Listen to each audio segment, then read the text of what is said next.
नमस्कार, मैं डॉक्टर कंचन सिन्हा घाटशिला कॉलेज के इतिहास विभाग में असिस्टेंट प्रोफेसर के पद पर कार्यरत हूँ।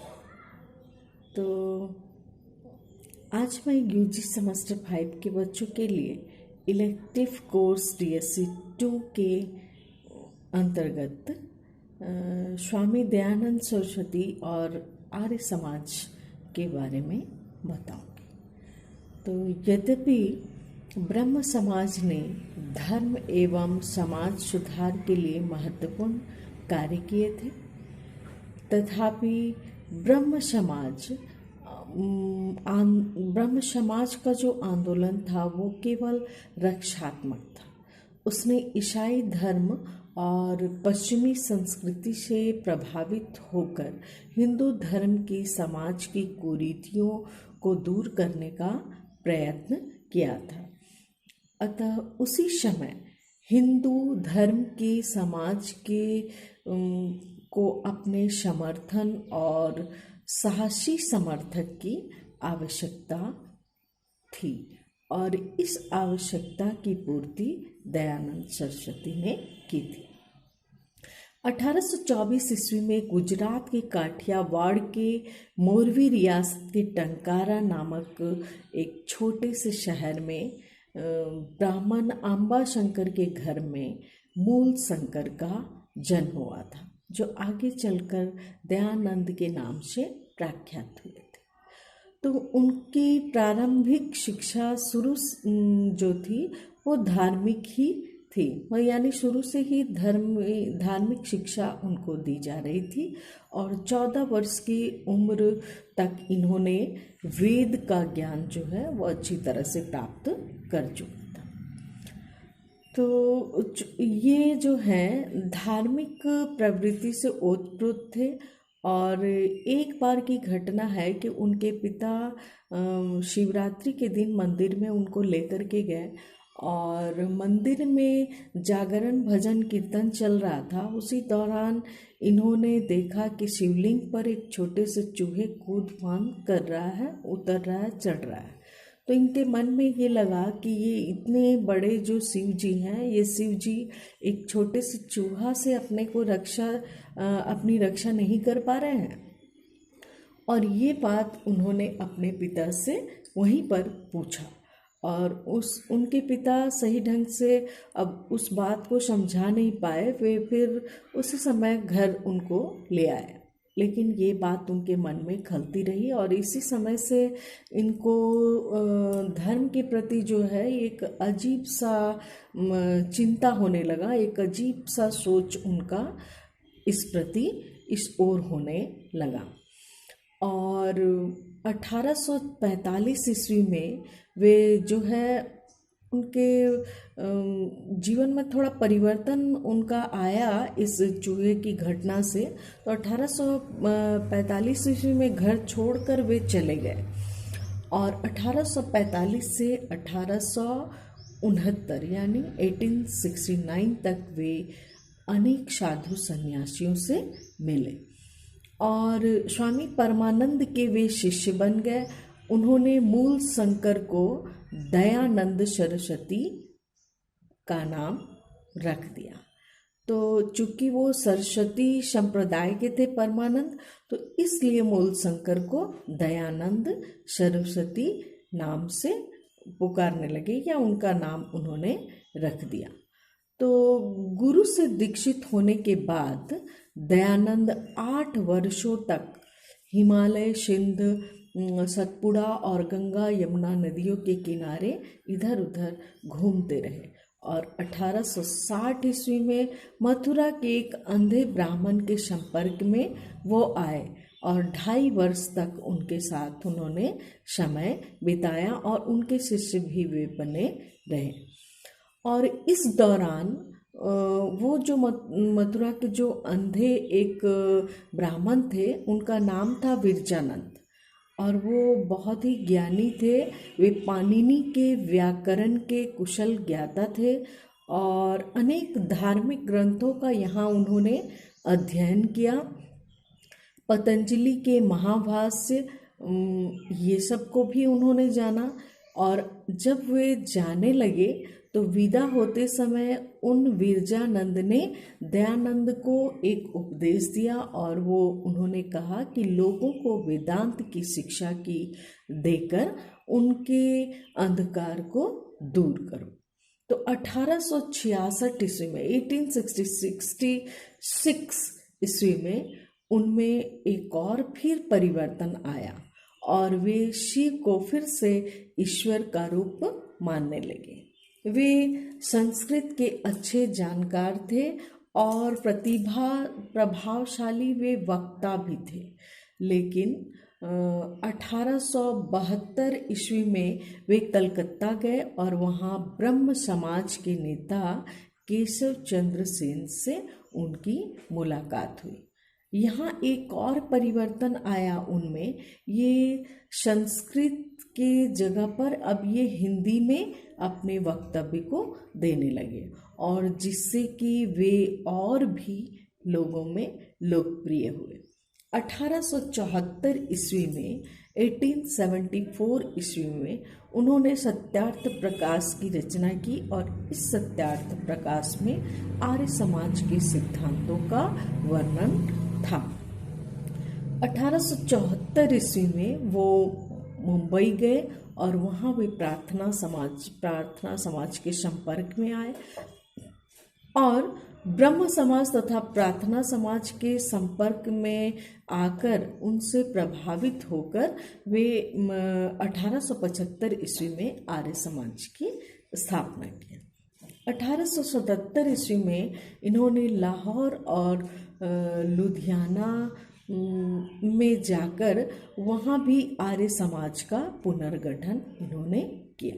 1875 ईस्वी में न्यूयॉर्क में थियोसॉफिकल सोसाइटी की स्थापना हो चुकी थी और इस सोसाइटी के जो संस्थापक थे वो भारत आए और 1881 ईस्वी तक आर्य समाज और ये थियोसॉफिकल सोसाइटी के दोनों एक साथ मिलकर समाज को सुधारने का कार्य करने लगे। 1882 ईस्वी में दयानंद ने गौ करुणा सभा की स्थापना की और इसी दौरान उन्होंने गौ करुणा पुस्तक की भी रचना की। लेकिन 30 अक्टूबर 1883 ईस्वी में 59 ईयर्स या 59 वर्ष की आयु में इनका जो है देहांत हो गया। तो जिस प्रकार मार्टिन लूथर का कहना था कि बाइबल की ओर लौटो, उसी प्रकार दयानंद सरस्वती का कहना था कि वेदों की ओर लौटो। उन्होंने भारतीयों के लिए नारा दिया और उन्होंने यह भी बताया कि वेदों का अध्ययन हिंदू धर्म के पुनरुत्थान के लिए बहुत ही आवश्यक है और इसके द्वारा हम आज़ादी को प्राप्त कर सकते हैं। वे भारत की स्वतंत्रता के स्वप्नदर्शी थे और उनका विश्वास था कि हिंदू धर्म को पवित्र बनाकर पश्चिमी शिक्षा विज्ञान को अपनाकर भारत को स्वशासन दिलाया जा सकता है। अब उनकी कृति की ओर हम बात करेंगे तो उन्होंने जो उनकी प्रमुख कृतियाँ थी वो इस प्रकार थी। नंबर 1 सत्यार्थ प्रकाश, जिसकी चर्चा मैं पहले भी कर चुकी हूँ। तो इसमें विवाह, शिक्षा, शिशु प्रजनन, संस्कार, ईश्वर, विश्व, व्यक्ति, मोक्ष, आस्तिक वर्ग तथा भारत के विभिन्न धर्मों पर प्रकाश डाला गया है। नंबर 2 वेद भाष्य। तो वेद भाष्य में यह संस्कृत भाषा में लिखा हुआ ग्रंथ है और जिसमें वेदों पर टीकाएं लिखी गई है। नंबर 3 है ऋग्वेद आदि भाष्य भूमिका। तो वेदों की टिप्पणी पर यह एक भूमिका है और इसमें उन्होंने अन्य हिंदू धर्म शास्त्रों की आलोचना की। तो अब हम लोग आते हैं कि आर्य समाज और उसके सिद्धांत क्या क्या थे। 1875 ईस्वी में दयानंद सरस्वती ने आर्य समाज की स्थापना की और उन्होंने आर्य समाज के सिद्धांतों का वर्णन जो है अपने सत्यार्थ प्रकाश पुस्तक में किया था। तो इस ग्रंथ के अनुसार इसके सिद्धांत इस प्रकार थे, इसको हम लोग देखें तो नंबर 1, ईश्वर ही एकमात्र ज्ञान का प्रमुख कारण है। नंबर 2, ईश्वर सत्यम शिवम और सुंदरम और शाश्वत असीमित उत्तरदायित्व, दयावान, अजन्मा, सर्वशक्तिमान और अतुलनीय और अपरिवर्तनीय है, अतः उसकी उपासना हमें करनी चाहिए। नंबर 3, सत्य का ग्रहण और असत्य का त्याग करना चाहिए। नंबर 4, अविद्या का नाश और विद्या की वृद्धि करनी चाहिए। नंबर 5, सबसे प्रेम पूर्वक और यथा योग्य व्यवहार करना चाहिए। नेक्स्ट, आर्यों का ज्ञान वेदों में संकलित है, अतः हर व्यक्ति को प्रत्येक आर्य को वेद पढ़ना चाहिए।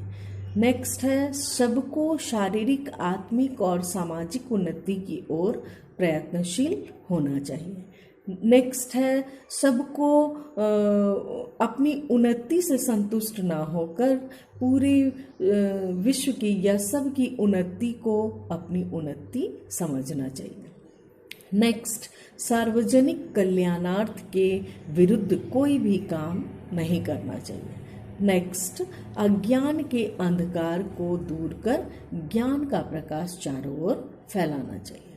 तो इस प्रकार यह उनका सिद्धांत था। और अब हम लोग देखेंगे कि ये जो आर्य समाज था, ये आर्य समाज क्या क्या सुधार किया या इस आर्य समाज का क्या क्या देन है। तो नंबर 1 आता है सामाजिक क्षेत्र में। तो ये आर्य समाज जो है बाल विवाह, बहु विवाह, पर्दा प्रथा और सती प्रथा, जाति प्रथा, छुआछूत, अशिक्षा, इन सबों का विरोध किया और स्त्री शिक्षा, अंतर्जातीय विवाह और विधवा विवाह का समर्थन किया। नंबर 2 है धर्म के क्षेत्र में। तो इस समाज ने वैदिक धर्म का पुनरुत्थान किया और वैदिक रीति से हवन, प्रार्थना और सत्संग आदि करके निराकार ईश्वर की उपासना करने पर बल दिया। नेक्स्ट है राष्ट्रीय क्षेत्र में। तो हिंदू समाज में नव चेतना का संचार किया गया और हिंदुओं को यह बताया गया कि उनकी संस्कृति जो है विश्व की सबसे प्राचीन संस्कृति है, अतः इस संस्कृति को के ऊपर ध्यान दें और राष्ट्र प्रेम की ओर भी बल दिया गया।